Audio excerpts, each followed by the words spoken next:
Welcome back to the Outpost. I'm Nomad, and today we're going to be learning how to break those chains that society's placed on you and how to break free from them and the government at the same time. If you're between the ages of 20 and 30, the first thing I'm going to recommend is you learn a trade. Whether it's electrician, plumbing, HVAC, doesn't matter. Get on a crew.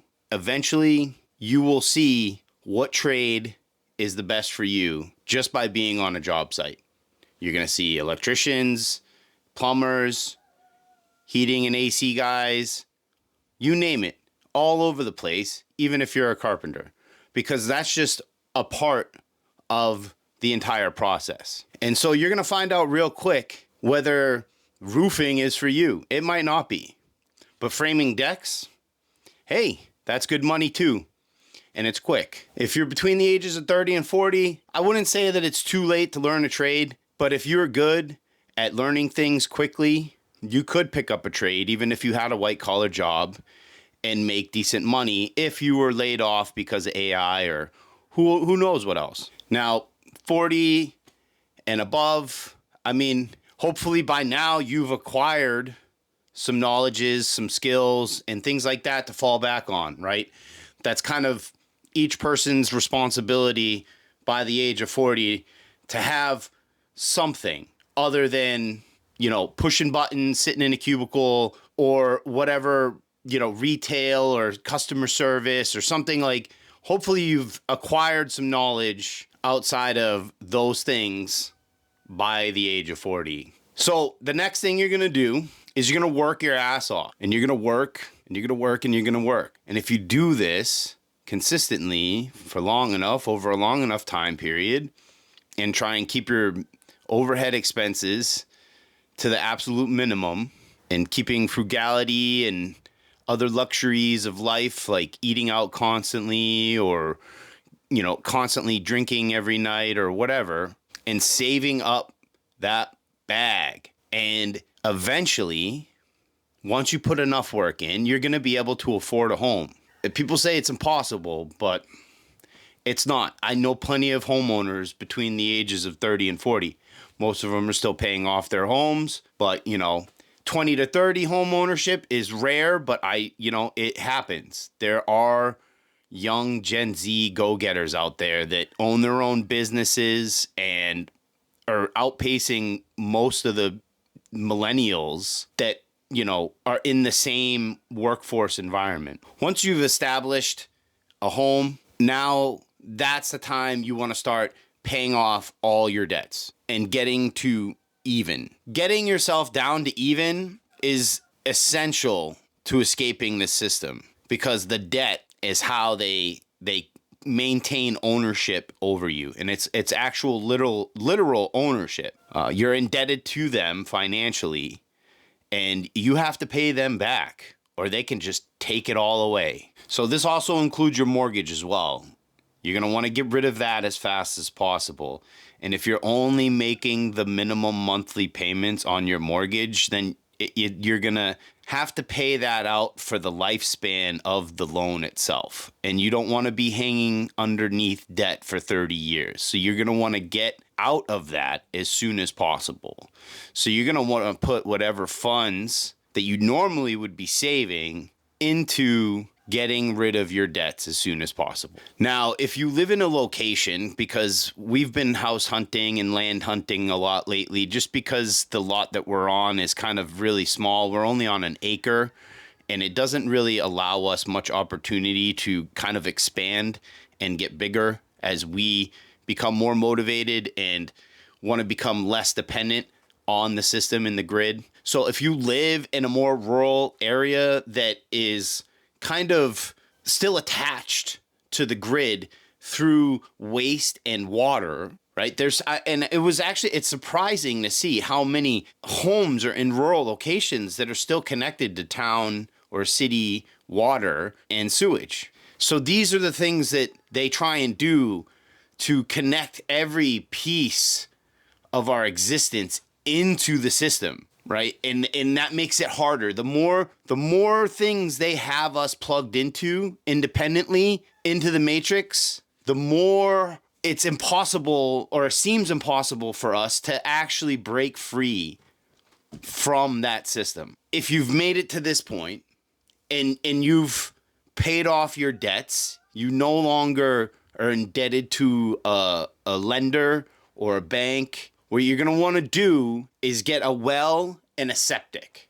That's going to be your next big investment, because what that's going to do is that's going to put your water and sewage back into your hands, not the systems. Then after you make that significant investment, which is, it's going to be a lot, but you should look up the building codes in your area, because where I live, I can install this myself in my yard. Now that you've got your own water, you have control of your own sewage, right? You're not going to have toilets and sinks and drains overflowing with waste, because you're connected to a network of drainage that's eventually going to get backed up. So now you're going to want to start investing in forms of sustainment. You're going to want to start a garden. No matter if you have limited space, say you have a back deck that's 6 feet by 10 feet, you can get these vertical planters that I seen the other day on a video that just stack on top of each other, and you can just grow little heads of lettuce in each little nook. They must have had 60 heads of lettuce in the entire tower, and the thing literally took up like 16 inches by 16 inches on the ground. We all have space that we're living, unless you're homeless, right? And if you're homeless, then you aren't taking advice from me, because you're already out there surviving and your own shit hits the fan. If you've gotten this far, please remember to like, subscribe, and do all the YouTube things. Share me out. That'd be great. I'm really looking to get my messages out there to people, to try and help as many people get ready for what is coming and fast approaching us. So you're also going to want to invest in forms of livestock. Like right now, we have chickens. We run a farm stand because we have about 40 plus birds right now that are producing. And if we didn't, we would not be able to eat all of those eggs. We sell the eggs to supplement income. Now they pay for our property tax and then some. So now that our mortgage is paid off, it's literally like we're living rent free in the government's head.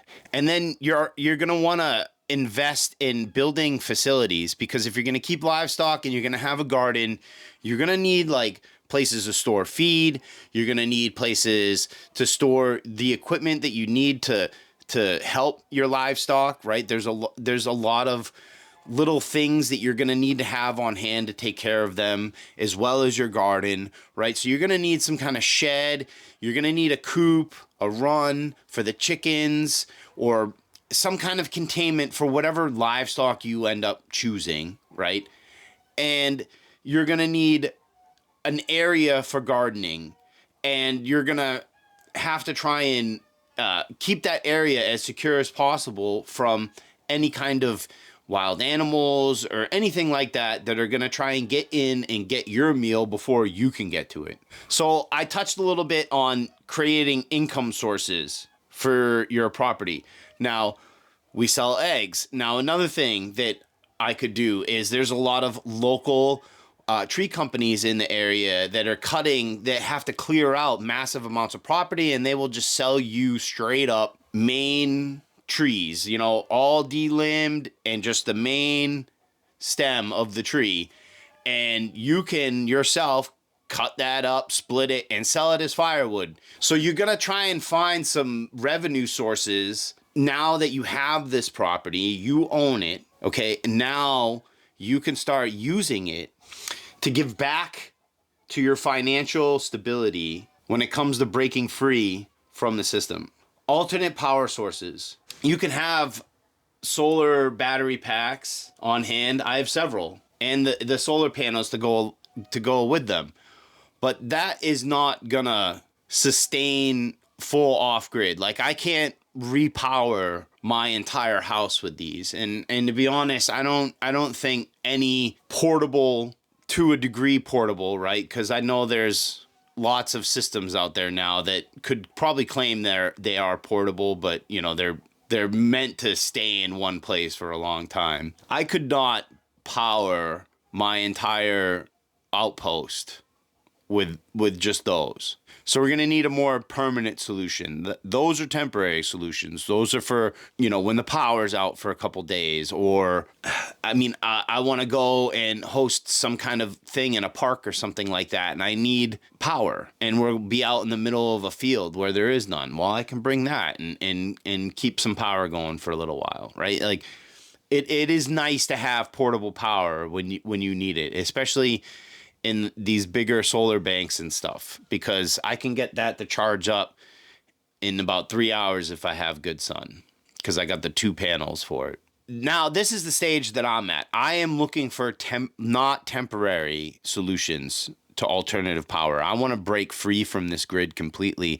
And then all I have left when it comes to the grid is communications, the internet, what have you, right? I would like that to be the very final thing that is connecting me to the matrix, because anything other than that, and they still have control over you. And I know that that's the case for me at this point, that if the power was to shut off and the grid and communications were all cut, I would be really working hard to make sure that we were ready for this first winter. But we are looking to get a more permanent solution. It's definitely expensive. It's not something we're ready to pull the trigger on yet either. The last point that I need to make is having all of this stuff is useless without the means to defend it, right? It's all useless unless you have a way to defend it. And not just a way to defend it. You need to make sacrifices to get better. Right? You need to buy cheap 55 grain ammo, right? So you can go to the range and not feel guilty about shooting off 30 to 60 or whatever you need to feel like you're making progress and getting better and more familiar with the means that you have to defend you and your outpost, okay? This thing is fucking useless unless you know how to use it. There's plenty of reputable ammo companies out there making cheap ammo that you can just buy for 20 cents. I think it was 19 cents around for this. And this 55 grain was 39 cents around for this. So the deals are out there. You do have the batteries to run all your handhelds, your PVS 14s, right? You're gonna burn through them so much faster than you think. You know what I'm saying? The thermals, all my flashlights, they all run on the CR123s. The laser, the Holosun Iris 4, that runs on CR123s. I got a shit ton of them, and I bought rechargeable ones too, that I can use my solar setup to charge and extend the lifetime of everything. Got a new holster for my Glock 19.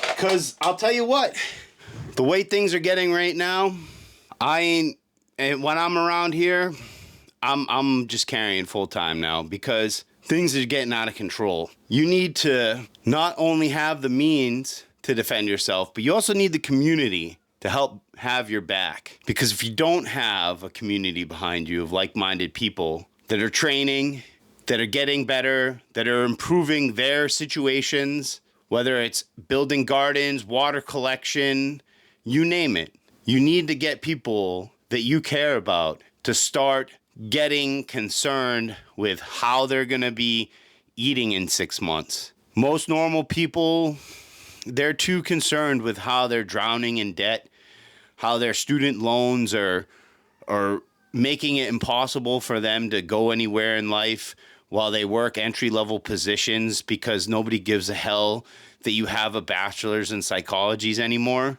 The ultimate goal would be, could you stay on your property every day of the year, never get anything from outside, and survive? And not just survive, but thrive. That's the ultimate goal. And I'm still trying to get there. This is not just going to happen overnight. This is something you're going to have to work day in and day out for a very long time. And slowly, like a grindstone, just work this masterpiece, which is hopefully your life. Big shout outs to obviously Trench Grenade.